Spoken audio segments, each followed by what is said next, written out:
Welcome to Trust Yourself, the podcast, where we learn that trust is earned and not given, even with yourself. We get to hear from all sorts of people sharing exactly how they learned to trust their intuition. They share stories of what happens when they did trust it and when they didn't. I'm really glad you're here. Stick around.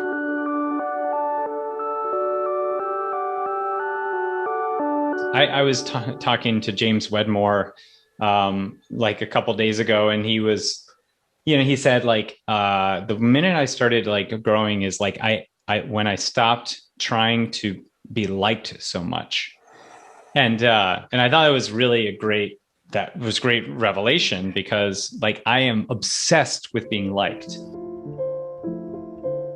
All right, people, you are in for a treat. We have an amazing interview with my friend, Casey Zeman. He is an actor, a singer, a podcast host, but perhaps he's best well known for being the founder of EasyWebinar, a way to automate your growth in your business. I am a fan of webinars. I use webinars in my business, and I'm also a fan and friend of Casey. Pretty much every time we get together, we lose track of time. So therefore, the conversation's good. This is going to be a great show if you are having trouble with people pleasing. And as I mentioned later in the episode, Casey is a phenomenal human being, has 2 adopted boys from Haiti, an amazing wife, and you'll hear him share his struggles and how he moves through his difficulty with people pleasing and, as he said, his obsession with being liked. So if you consider yourself a recovering people pleaser, or you desire to be a recovering people pleaser, you're going to enjoy this episode.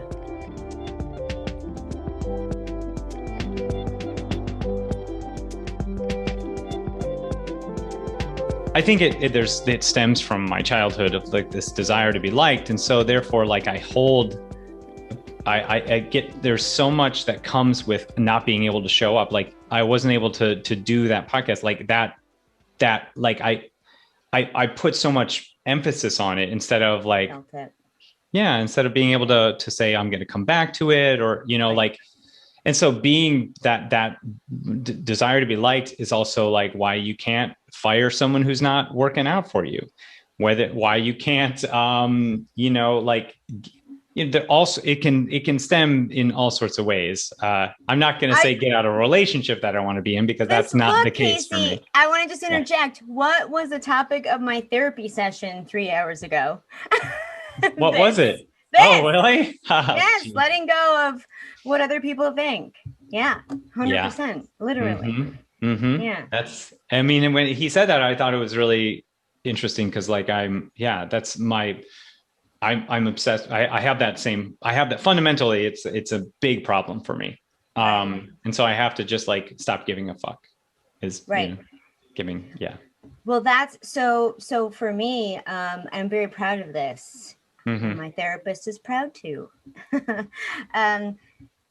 I was like, if I can go back and live with my mother as a 41-year-old self-actualized person who is one of the most sensitive, empathic people on the planet and gets paid to be that way, right? Yeah. And if I can stay in my own energy even when she's suffering, I think I broke through the matrix. Mm-hmm. And she was like, yeah. And I felt like that for me. It's not 100% foolproof, but I am able to do it. And it has powerful healing effects, obviously, on her and on our relationship. And I feel and felt like if I could do that with her, especially even while living with her, that I can kind of do that anywhere. I have other totem moments in my life, like walking on fire, for instance. Yeah. But it's interesting that you're talking about that, because what I was talking about with my therapist today is, in the span of 1 week, 2 women that I am following on social media. I don't technically follow anyone, but I check people out. Yeah. Both of them had this topic in the span of 1 week, in conjunction with pictures of themselves naked on Instagram. Wow. Okay. And two separate areas. Like they don't know each other. Like I just really kind of found out who they were. Amazing, powerful women. I love them both. And they both kind of had similar things about like, I wouldn't have posted this before because I would have cared about what other people thought, but I like this. This feels good. Right. And so like leave your hate at home and thanks for the encouragement. And the one woman, she said, you know, she kind of went through these two like shedding of skins of like what other people thought. And the first time was in an ayahuasca ceremony. She shed it and her Instagram doubled and so did her income. And I didn't actually take a look at your numbers recently, but I would say she's similar to where you are, which makes me think with both of you, if you both were shedding this skin, what that doubling would look like and how fantastic that would be. I would support both of you doubling. I love quantum shifts. I am a fan of squared, squared, squared, squared. Yeah. Yeah. It really, I do. I mean, it's,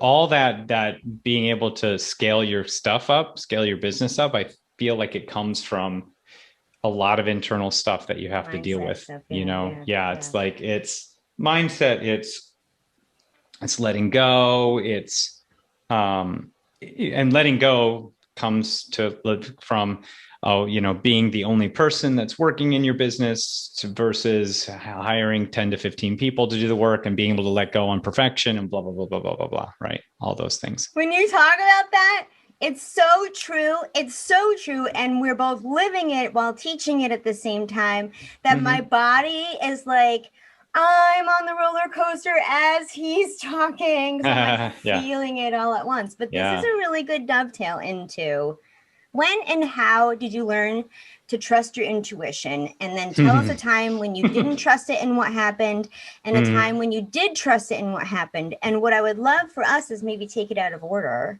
We're just talking about people pleasing. Yeah.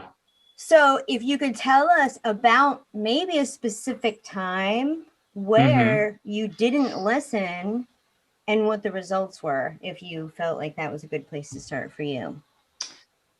And this goes back to as I said, the pleasing people. I went to a voice teacher at one point because I'm a singer as well. So I went to my voice teacher one time and I was like telling her about my business because she's like also like big in business and stuff like that. And she's, it was pretty cool. But so she and I were talking and I was explaining things to her and she was like, it sounds like there's somebody on your team that's not serving you right now. Like this person on your team is not serving you. Like you keep talking about that person and not letting that person go. And my advice to you is let that person go. Even if you're only slightly sure or have feelings around that, you should do something about it. And I didn't let that person go for a long, long time. And because of that, like I noticed that my business started to get affected more. Like I was having to make excuses up for him. I was having to juggle him around. I was having to do all sorts of stuff to try to get him into where I thought he would fit in, when probably the most important thing to do at the time was to get rid of him. So we ended up getting rid of him. But before all that happened, we had lost probably so much of momentum in the business growth before I got rid of this person. But I've done that a few times. I will hold somebody around longer than their value dictates. And sometimes I feel that internal thing, and I start to say, should I ignore it? Because I've dealt with this need for perfection too, and realizing that there is no need, there's never going to be perfection, and there's never going to be yes, I want someone to live up to a level of expectation I have, but they're never going to be perfect. And so I always feel like I have to balance this idea of what I perceive as this perfection or need to get to this point, and balance like how someone is going to grow to get there, right? Yes. And I think that it falls back on me more than the other person. But that intuition that I have, it's a self-reflection, because like if I have an intuition about someone not working out, I have to look at two things. Is it the person or is it the process? And if it's the process, that's me, right? But if they can't do the process after I give them the process, that's the person. And so like my instincts, it's so hard, because like if you're always, I can't just always rely on my instincts, because I can't sometimes tell if my instincts are coming at it from the right perspective or not. And so I need to almost add this layer of sort of process to it, right? That if I have someone go through certain steps and they still can't meet those criteria, so I have to kind of put myself in a little box, put my instincts around something in a little box that helps me to now make decisions quicker and faster. Part instinct, but also part structure, right?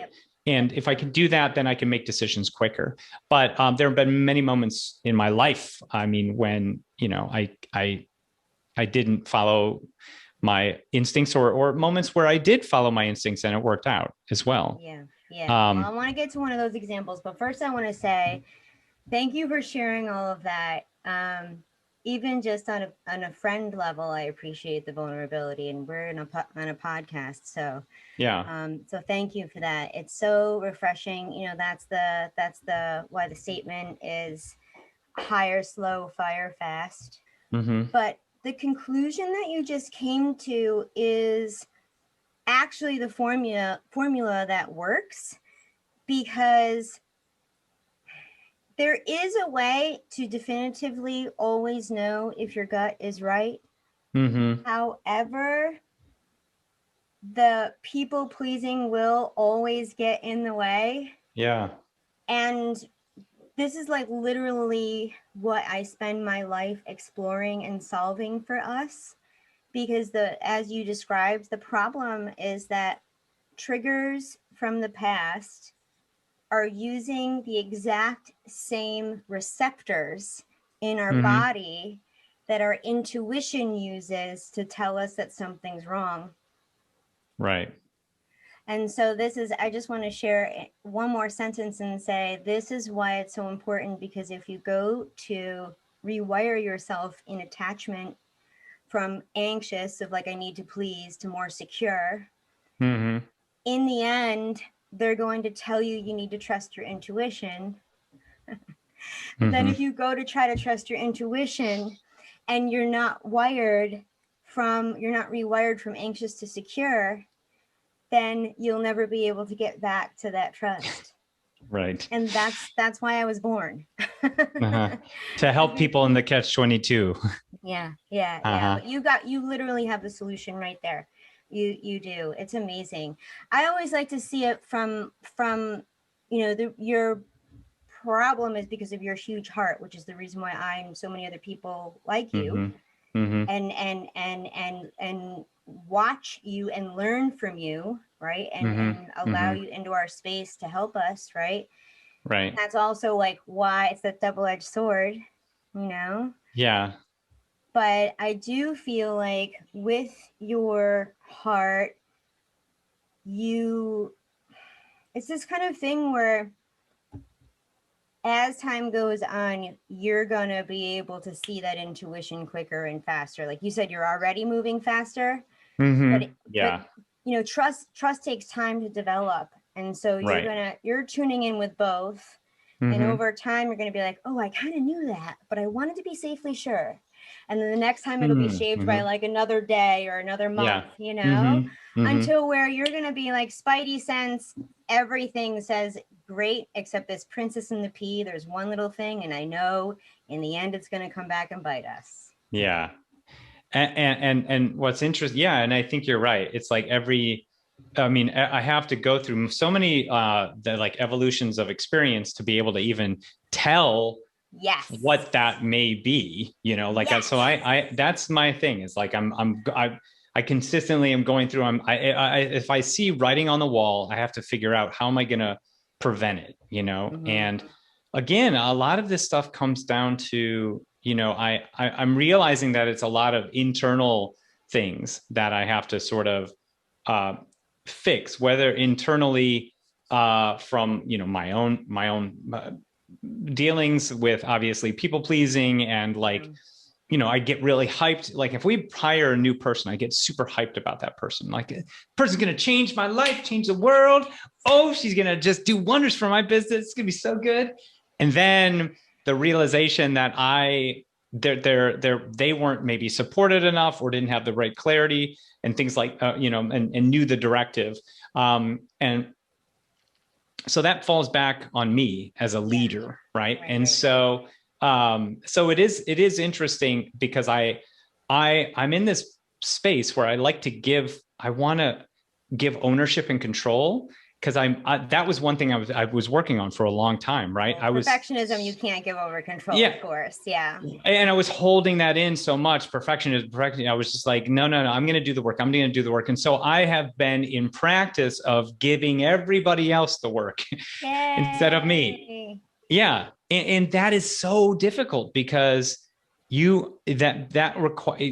you're doing that, and then they have to create a level of output that allows you to be chill and like, and Casey, relax and settle. Because I care about you, can we modify that statement to say it's getting easier? Yeah. When? What do you mean? Easier because it's not difficult for everybody all the time. And it's actually the natural flow. Yeah. Oh, you mean like giving up control and like letting other people do it? It has gotten, wait. Oh yeah, for sure. Like my team has grown, a lot since I started. So it has gotten tremendously a lot easier, having kids and being distracted by like, especially COVID and stuff like that, where, and when I went through the adoption process with our two sons, I was back and forth to Haiti, like 20 times, like a lot, right? Yeah. And in all that time, you already had your daughter too, so you weren't just too. Oh yeah, well, we had our daughter while the process was happening. So my wife would be with her while I was going to see the boys in Haiti, and I was so distracted at that time that I wasn't able to be in the business so much. So I had to rely on my teammates and members to basically hold things up. And it was because I was forced into this, I had to do it. Right. Like I talk to people that don't have kids and they're not going through some of these things and they're working so many hours, so many tireless hours. And I think partially because they're still in that perfective state. They just want to make sure it's done right. And they haven't started to hire out. When I forced myself, we basically forced myself by making some decisions like this, where we're going to sort of, take these big actions of having kids and starting this process and visiting. I had to get things in place to be able to even step away. And it wasn't perfect, not near perfect at all. But it was the stepping stone for creating that ability to sort of step back and give ownership and responsibilities and growth metrics to my team, at that point. Right. And I mean, it was really great. They really held things up. I don't know. I don't think we grew. We grew maybe a little bit during that time. But we didn't lose anything either. And I think that you have to be able to sort of do that. You have to sort of make the transition. If you are the sole person and you're generating this, right? Yeah. And you bring a team in, that it might not shoot up this way. Like everybody assumes, oh, I'm going to bring this person on, then boom, massive growth. But oftentimes there has to be this change, this passing the ball, so to speak. And then this may be here, maybe here, right? Before it goes up, right? And so so I had to deal with that sort of time period, that learning, that adjusting, that transitioning for myself, that giving up control a lot to where we grew, and I still didn't have to necessarily be on as much, right? Yeah. So I get to be now in a position more where I'm fueling my team, giving them energy and trying to continue to give them energy, and things like that. And so anyway, it's like you're the right. Sustainable way. Today's sponsor is Cosette Beauty, vegan beauty, mind, and soul. I really like to know my farmer. I go to the farmer's market and I get to know them, so I know who is providing my food. I happen to know who's making my makeup and my makeup brushes, vegan and all cruelty-free. My friend Rocky and I went to psychic school together. We also went to seminary school together. Yes, we got ordained in the same ordination ceremony long ago. He is a kind, compassionate man who puts his heart and soul into his work. And I also happen to know pretty much every professional makeup artist that I have worked with knows Cosette Beauty. He's known for his brushes. I particularly like his lipsticks. It's basically the only makeup that I put on my face. So if you're ready to go vegan and compassionate, and of course, great quality, check out Cosette Beauty today. You're a successful entrepreneur with an amazing team and a wife and 2 boys adopted and a daughter in LA, doing all the things with a huge heart, teaching other people how to make teams and step away from their business so that they can live balanced lives. Yeah. And if you can do this, Casey, if we can see Casey do it, it doesn't matter. And don't think, well, I'm living on grandma's couch and don't have any kids, and so Casey's different than me. And that's the thing. It's like, energetically, I've seen that everybody's blocks have the same weight to them, no matter how they show up in other people's eyes. It goes back to that, like, people pleasing. No matter if someone else thinks your burden is light, it's heavy to you. And if you can see us do it, then you can do it. And I don't believe it's actually success in life in general if you're not able to take care of yourself, if you're not able to be present with your family, if you're so busy that you can't do those things. And that it is the internal process that needs to change. It's not the external. So thank you for illustrating all of that. Yeah. Well, I think that before all of this, I was a screwed up 20-year-old. I always felt victimized. I tell a story one time where I broke into my friend's house when I was a kid, and because he had this, this is a weird story, but he had this like tanning cream, and I remember going into his house. I don't know why. I was like 10 or something, but I drove up to his house, knocked on the door. He wasn't there. I opened the door, walked in, went upstairs to his bathroom. I knew he kept this tanning cream, and I was like putting this tanning cream on. And I swear, the thought process was my friend, everybody sees him, but I feel like no one sees me. And I felt like the tanning cream was a symbol for removing the invisibility that I had. Yeah, I know it's really weird. Yeah. But what was really interesting is that his mom came home with their 2 daughters. This is such an incriminating story. And I had to go hide in a bedroom with this streak of tanning cream stuff on my face as a 10-year-old. And I was hiding in the daughter's room, and the daughters came in and they dropped something down and they went into their mom's room, and they were getting ready for a birthday party that my friend was having later that I was invited to. And so the awkwardness of the moment, I was like, what am I doing? What am I doing? At 10 years old, I was like, what am I doing? What am I doing? And so they were in the other room. It was literally across the hall. So here's the mom's room, the girls' room. The bathroom was right here. I was here. I ran into the girls' room. Yeah. Anyway, they went into this room. Wow. Lucky.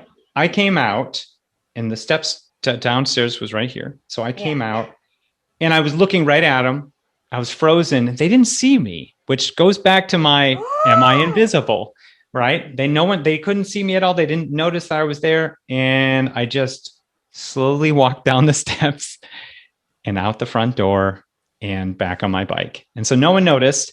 And that kind of led this concept that it created this notion in my mind that that my actions didn't really matter because no one saw me anyway. And I think when you put emphasis on that, it can create you can become destructive, very destructive for yourself, for others. Um, and I did other things in my 20s that I wasn't proud of, which led me to wanting to do more things that I was proud of. So everything I do now, in my goal is to work at gaining I want to gain a bigger perspective of life, not just my own, because when I look at my own, that's when I go deep into my problems and my anxieties and that invisibility problem. So to be able to go against that, I start now I've made a mission to try to do things that created a good ripple effect in life instead of a negative ripple effect. So what does that mean? That means being in service, you know, when my wife and I were going through the adoption process, it wasn't like it was not on my radar. It was on my wife's radar, right? It was her thing that she's always wanted to do. She had adopted, family members and things like that. So when we adopted from Haiti, I was the one that went, and I followed her because I had my heart open to it, because I knew that I wanted to do things that were scary and do things that would change my perspective, right?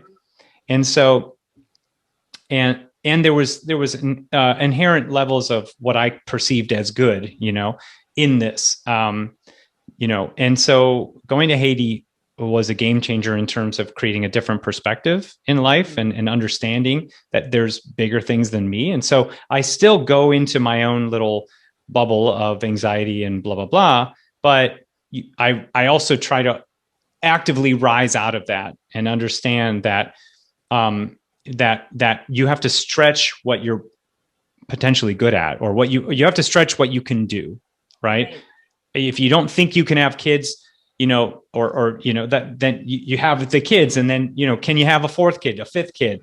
The anxiety is, no, we can't. How am I going to do this? What are the pieces and foundations that I need? But eventually, the thing is, we stretch into those things. Like we can stretch into whatever we need to stretch into.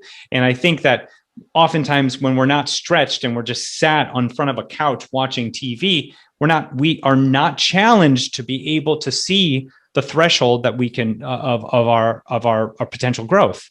And because there is no threshold, there's no challenge to get to the next level. And so doing what I did was a great challenge to be able to hit certain thresholds so that I could say, okay, I did that. And now it helps. It's helped to understand that, and it's helped to give me a different perspective so that I'm not so negative. I'm not so,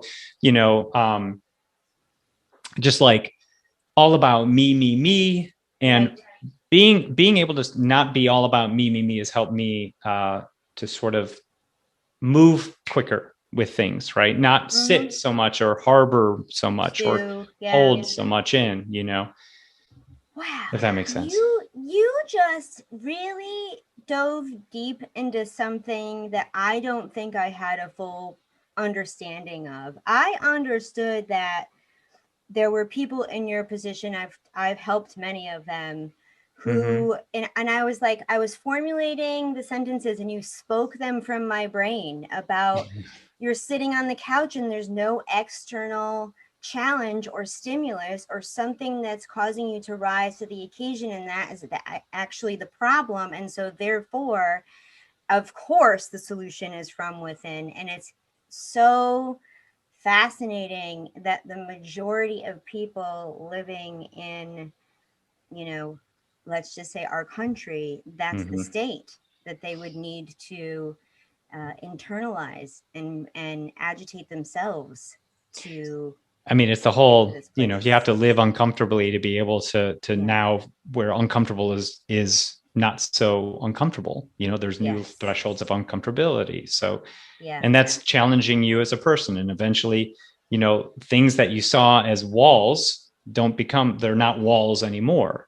because your perspective is different. I mean, 20 years ago, my perspective was very different than it is now. And and because I've had to, because there were walls where I didn't, where now there aren't.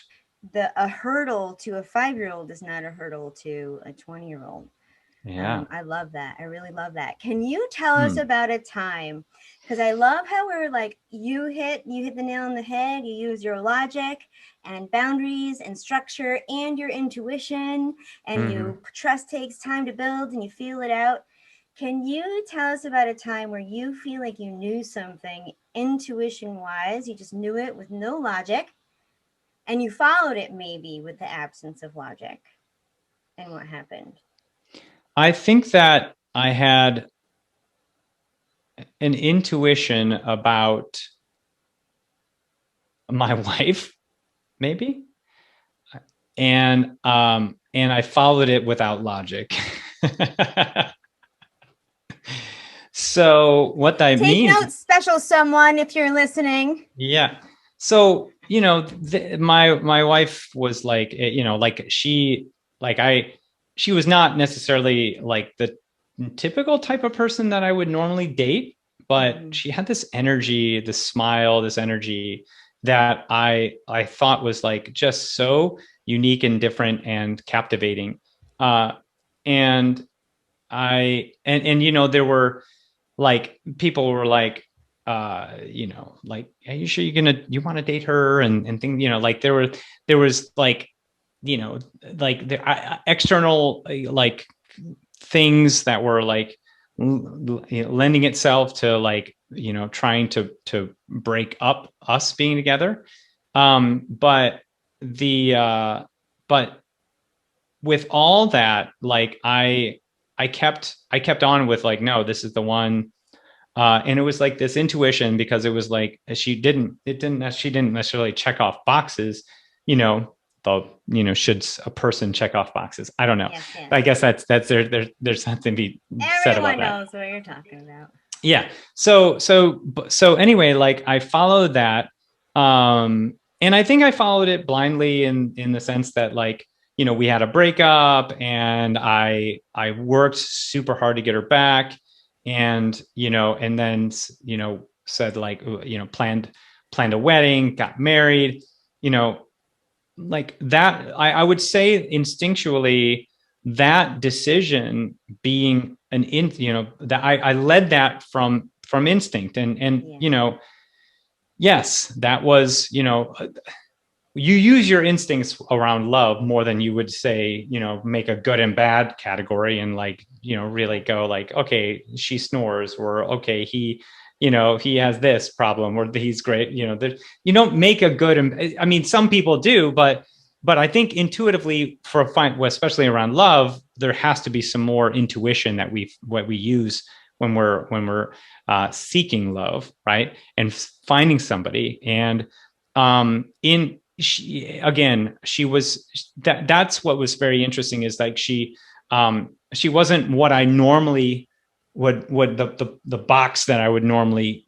I would have normally fit in. So it was really interesting that I was just leading with my heart, with my, you know, my decision to try to win her and try to, you know, have her as my life partner. And so so I'd say that's probably the biggest one where I followed that intuition. I think all the romances in the room are all sighing, and I've never met her, but I know you, and you have talked about her, and you can tell even when you know one half, you can feel the gold between two people when the person speaks about them and the whole family, and to do what you all have done and continue to do, right, and to be like, I didn't have this dream of going to Haiti and adopting boys, but like she did, and I followed her blindly, and I knew it was the right path for me. I mean, that is there's a lot of those. Super solid. Yeah. Absolutely. I can only imagine. I can only imagine there's a lot of them. I mean, it's the same thing as like, the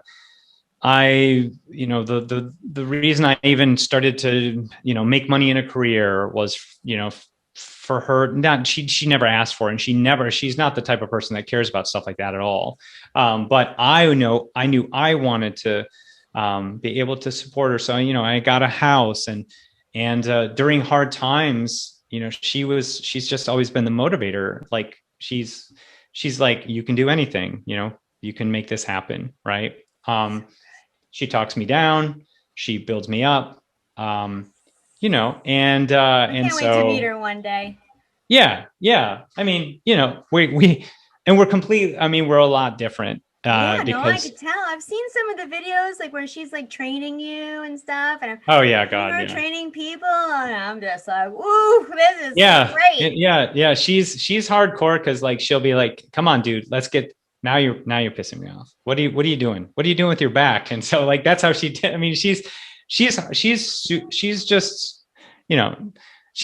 awesome. Like she's hardcore. She's got the biggest heart in the world, though, and I've known her through this evolution of being this like, this like fun-spirited softie to being this like really strong woman who's also like, dealing with her internal battles and being a good mother, and the perfectionist thing that she's, always had, trying to shed that, and just being able to juggle, having to try to juggle all these things like I do. So we do it basically together, because, we don't have support here. We don't have like family who is here to like help us with the kids. So we're basically raising the kids on our own. And we don't have a nanny. We don't have like, anybody at the moment. Our two boys finally went back to school, but before then they were doing school in this house. Mm-hmm. You talk a lot about instinct. You're using the word instinct a lot. Mm-hmm. What was it? A process? Did somebody say something to you? I kind of got the feeling of what you shared a little bit before. It wasn't through your parents, but I don't know. Mm-hmm. What was the road to trusting your instinct, or knowing that it was a thing that you needed to strongly pay attention to? Okay. Yeah. Actually, now that I think about it, there's a lot of moments where I trusted my instinct. As an example, like when I bought my first house, my dad was like, do not buy that house. Don't buy that house. It's, first off, it's, it's $900,000. You're going to pay for a house. Like, so I remember there were those moments where I had to trust my own instincts, as like, I'm, like, because we all rely on our parents. We all think of to go back to our parents and say, tell me what I should be doing, because you told me what I should be doing for a long time in my life. Right. So, naturally we have that feeling. And so I had that feeling too for such a long time, but it's when I started doing things that, where maybe my parents didn't necessarily agree with me. Yeah. They weren't quite sure what the benefit was. And so I had to start trusting that I knew what I was doing. Like I felt like I'm going to do this. I'm going to make these decisions. So the road was, being able to now, I think one big milestone is where if you are trying to get out of like a pattern, like I always went back to my mom or my dad, and that only got me so far. Right. Yeah. And they are going to work within a framework that works for them, that they've worked in. Right. But to be able for you to change where you're going, you have to work in an entirely different framework. And so, you have to start listening to people who are saying, trust yourself, trust your instincts, which then will lead you to finally making big, scary decisions without your parents saying, you should or shouldn't do this. Now, when someone says, like, if my family or, even starting a business, people are like, what is this thing you're doing? I don't understand what you're doing. Is it like, what is this thing? Like when I was starting my business and people didn't even understand what I was up to, they're like, that's never going to take off and blah, blah, blah, blah, blah. It's like people that if it's unfamiliar and they haven't done the research and they haven't gone deep and they're not you, then they don't actually know. Right. So in that regard, I've had many moments where I've trusted my instincts and said, you know what, screw that. I'm going to go and build an online business, even though people are like, I don't even know what that is. And I don't even understand what are you selling? Are you selling? Is this MLM? Is this network marketing? Yeah. Okay. Whatever. So like all those things, like that's the type of stuff that I would always hear. And then years later, like one of my best friend is like, so I was like, there's no way the weird thing you're doing is going to ever pay off. And he's like, but then now look at you, Yes. So he's like, I don't know how you do that, how you did that stuff. And for me, I'm like, I feel like, well, man, I'm only here when I should be here. Right. But from the perspective of my friends and the people I was hanging out with and the perspective that they were in, the limited perspective, they feel like I'm much farther along. Exactly. And so I feel like there's so many, you have to find different people. You have to hang out in spheres of people that are at different, obviously, clearly, this is what everybody says, different levels, because they have different perspectives and they'll challenge you to grow and grow and grow. Right. And that's why. So, but yeah, my journey was, listening to people that have already been to where I'm at and trusting in that a bit more. That again, a lot of people, don't trust those. A lot of people only see the negative and they're like, oh, this person looks like they can do it. So, but I doubt it's real.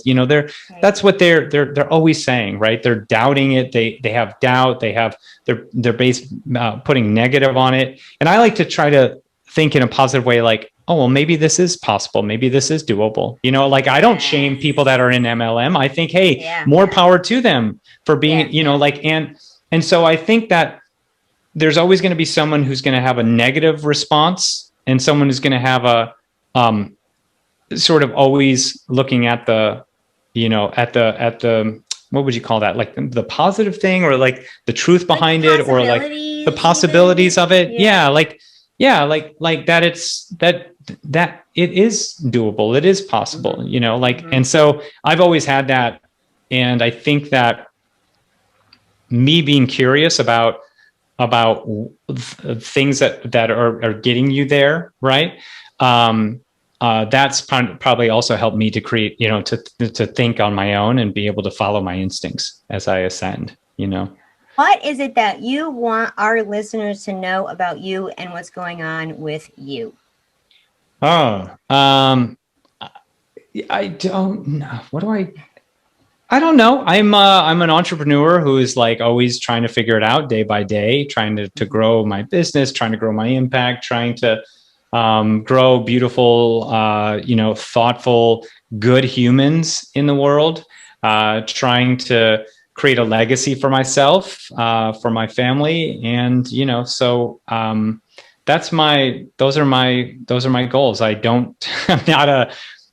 not a drive fast cars Lambo guy. Not that I have a problem with, fast cars necessarily, but my goal right now is to just continue to serve people as I can, to be someone who has tools and technology that people can use to help themselves and help and create more impact for themselves. And that's one thing I love. So obviously with our software platforms and new platforms that we have coming down the pipeline, those are kind of the things that we are always looking to do. We just want to continue to help people, create their own businesses, build up their businesses, create bigger impact in the world. And so I want to continue to help other people create impact, while I personally am, trying to, kind of also foster, creating a bigger impact in my home, and things like that. So you help people. I know that. help people. Yeah. Mm-hmm. I know that. That's true. Yep. That's our continued goal, is to try to help people. So I actually created a podcast that's going to be coming out called Impact Warrior. And the whole idea is like, we want to hear how other people have impacted their communities, the struggles they've gone through to get to where they're at. The warrior concept, like what battles have you had to fight in order to get where you're at? I love it. Yeah. And especially because you're going to get the stories of my gut said yes, and I had to fight tooth and nail against it. It's I can't wait. That's exciting. When is that coming out? Well, we've already had we're basically now queuing up like several interviews right now. Yes. So yeah. So I'll be reaching out to you as well. Okay, fantastic. Yeah. Well, I want to send people to your Twitter and Instagram, and it's your name at Casey Zeman. Yeah, that's right. Okay, and what you see is what you get. People may or may not know. I don't follow anyone, but I do check in on people, and I check in on you. I like that you say you don't follow, you check in. I think that's a really healthy way to do it. Yeah. Yeah. Well, thank you. Yeah. That's my Instagram is just me. Sometimes my team is posting some videos that we've shot. I'll put stories up. I'm normally, anything with the kids is normally me doing something, right? Yeah. So yeah. Great family. Well, thank you for being here, and we will speak soon. Thank you very much. This was awesome.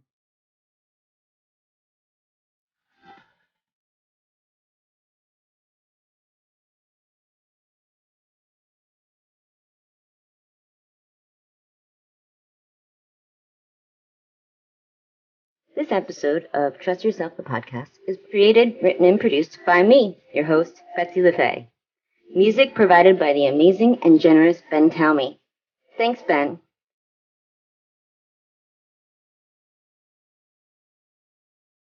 If you'd like to find out more about me and my work, and specifically how you can trust your intuition, head over to BetsyLeFae.com. Thanks again for being here. See you next time.